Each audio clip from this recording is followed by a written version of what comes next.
When I got an Atari VCS, it was for a few specific reasons, and one of those was to have access to the Atari Recharged series of games. Now these games are also available on the Switch, Steam, PlayStation, Xbox, and the Epic Game Store, and you're probably better off to use one of those solutions to play them. But just be aware that my experience is coming from the Atari VCS. There was a select few Recharge games I knew I wanted immediately, and Yars Recharged was one of them. The original game was always this weird and fantastic space shooter to me, where most of the time engaging the enemy felt slow and meticulous until the main cannon charged up and sent a spinning disc flying at my, fly, I guess? But everything was colorful, grand, and most of all, it felt like nothing I had played before.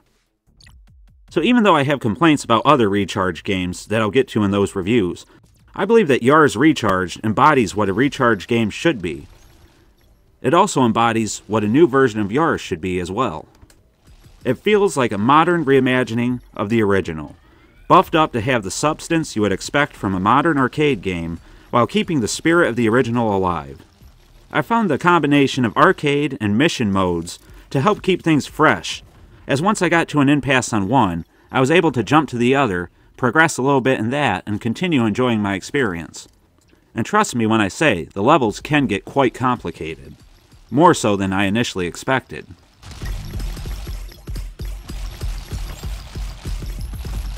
In the original Yars, you had to deal with a single enemy missile, while attempting to shoot and eat through a barrier to get your own missile to the enemy. But the enemy himself had a devastating shot of his own that always seemed hard to gauge, as sometimes it would come out quickly, hitting you without much notice, and other times it would toy with you as you attempt to navigate out of its way, unsure of when it would finally release its massive shot.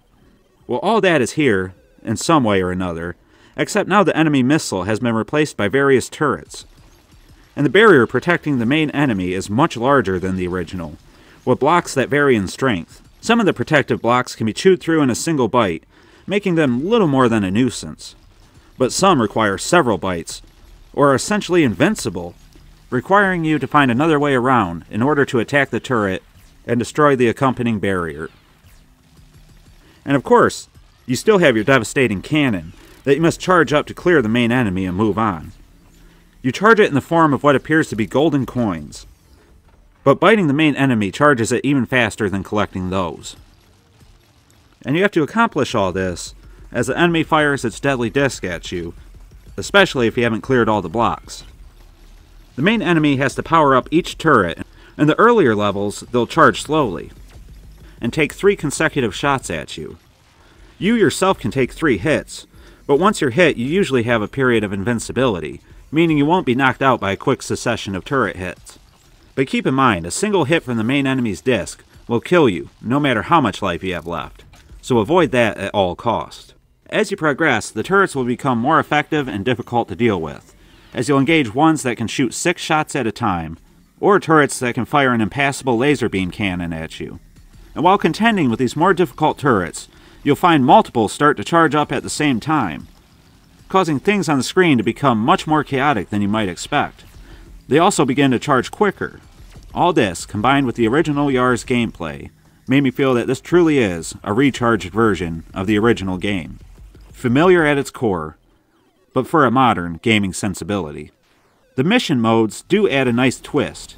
That's probably even more in line with the original game than the arcade mode. In the arcade mode, you can only chew at the barriers and enemies, but in the mission modes, you have an admittedly weak missile that you can also shoot out. The problem is, I find these projectiles mostly useless, and while you do get several power-ups in mission mode to increase its power, they don't last long, and they typically don't do much damage either. Also in the mission mode, the patterns become more intricate, and they feel like they have more of a purpose behind them. If you get knocked out in arcade mode, you have to start back at the beginning, taking on the easier missions to build your way back to where you left off. But in mission mode, you can start up at the last level you just failed, which is a nice touch. Graphically, the game expresses everything that it needs to, in a sort of super exaggerated mechanical world. The turrets, enemies, and barriers are sort of layered on a grid pattern, and this graphical style conveys everything that it really needs to. You won't have an issue in losing the brightly colored bullets against the background, and that's always a nice touch. The music is sort of a driving up-tempo affair That's fine if you like that sort of thing, but I don't know, I guess it's not for me. I don't hate it or anything, but I had to turn the game back on just to remember what it sounded like.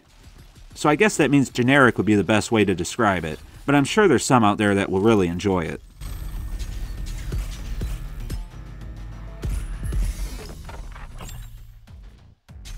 The music is especially subdued against the sound effects, at least on default settings, and again, that's fine by me. You want to hear which turrets are charging, and the chomping sound effects nicely convey a sense of progression against the barriers.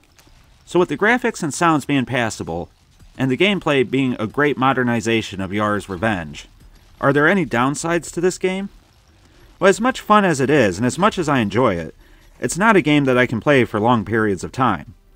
Usually my max is about 45 minutes to an hour, at which point I either become hopelessly stuck or just bored by the gameplay. But I always find myself willingly coming back to it a few days later, eager to pass what I couldn't before.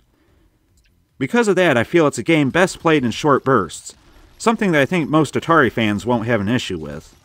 But for people looking to sit down and spend hours at a time with a game, well, you might want to look elsewhere. At least in my opinion. That's why I'm going to give Yars Revenge 4 Pro-Line controllers out of 5. I feel that it's a game very much in the spirit of the original, and the 2 game modes, Arcade and Mission, feel different enough to each other to keep you coming back for some time. There is a 2-player mode for those who want it, but I wasn't able to test it at this time.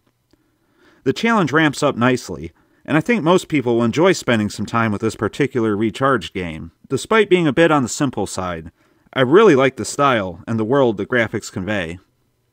The sound effects do a nice job complementing the on-screen action. However, you may find yourself not wanting to play for long sittings. I'd also call the music generic science fiction fare. That really doesn't appeal to me. And so there you have it, guys. I think Yars Recharged is pretty good.